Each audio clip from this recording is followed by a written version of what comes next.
کی ذمہ داری ہے, جو آپ ایجوکیٹڈ لوگ ہیں, یہ ڈائریکٹ آپ کی ذمہ داری ہے. یونیورسٹی اسٹوڈنٹس اور جو مطلب پی ایچ ڈیز کریں, جو ماسٹرز کریں, یہ ڈائریکٹلی ان کی ذمہ داری ہے. اگر پاکستان کو آپ ترقی کی طرح دیکھنا چاہتے ہو تو ان کو ایک ویژن دیں. ٹھیک جی, آپ کچھ کہہ رہے تھے. آپ نے ایک سوال کیا تھا کہ اسٹوڈنٹ یونینز پاکستان میں کیوں پولیٹیکل پارٹیز کی طرف لین کرتی ہیں, وہاں پہ کیوں نہیں کرتی. میں جس ادارے سے ہوں وہاں پہ ہمارے پاس وہاں پہ بھی اسٹوڈنٹ یونینز ہیں, لیکن they are a political. Reason کیا ہے؟ بیکاز ہمارے وہاں پہ ایک فریم ورک ہے جس میں رہ کے ہمیں کام کرنا ہوتا ہے, اس سے ہم باہر نہیں جا سکتے. اس کے سوال کی طرف بھی آ جائیں جو آپ مجھ سے بات کر رہے تھے ابھی بریک میں, اور وہ یہ ہے کہ ہمیں اس پہ بھی غور کرنا چاہیے کہ یہ بار بار یہی لیڈر کیوں آ جاتے ہیں, اس نظام میں بہتری کیوں نہیں آتی.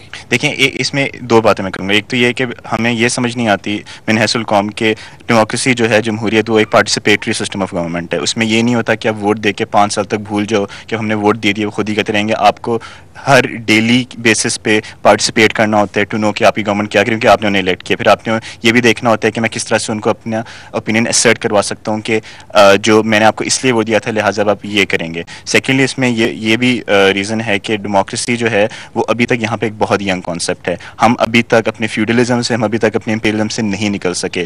برٹش کے جانے کے بعد ہی میں ڈیموکریسی آئی ہے, اس میں بھی بیچ میں 38 ایئرز جو ہے وہ ملٹری ڈکٹیٹرشپ رہی ہے. 15-16 سال کی ڈیموکریسی ہے.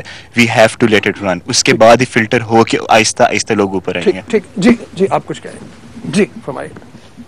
یہ کہنا چاہوں گی کہ ہم لوگوں کی ایک نیچر بن چکی ہے کہ ہم لوگ یونائٹ رہ ہی نہیں سکتے ہیں. جب سب کانٹیننٹ تھا, ہمیں کیونکہ ہم مائنورٹی میں تھے, تب ایٹ لیسٹ ہم یونائٹڈ تھے کہ ہم مسلمان ہیں, ہم نے اکٹھے ہونا, ہم نے علیحدہ ہونا ہے. جب پاکستان بن گیا, اب وہ سندھی ہو گیا, وہ پنجابی ہو گیا, بلوچی ہو گیا, یہ پیپلز پارٹی کا بندہ ہے, یہ مہاجر ہیں. پیپلز پارٹی اور اس میں تو کوئی برائی نہیں ہے, لیکن صوبہ جاتی بنیاد کے اوپر آپ کہہ لیں, ریس کی بنیاد کے اوپر. باقی اب ہر کوئی ہے, اب وہ کہتی ہے فیملی وائز, اب ان کی وہاں پہ ان کے نمائندے بڑھ رہے ہیں, اس لیے جب بھی الیکشنز ہوتے ہیں انہی پارٹیز کے اندر سے کوئی آتا ہے. کوئی یونٹی کی بات کرتا نہیں ہے. صوبوں کی وجہ سے اور یہ ساری ان کی وجہ سے یہ ان لوگوں کی باقی سارا ٹیررزم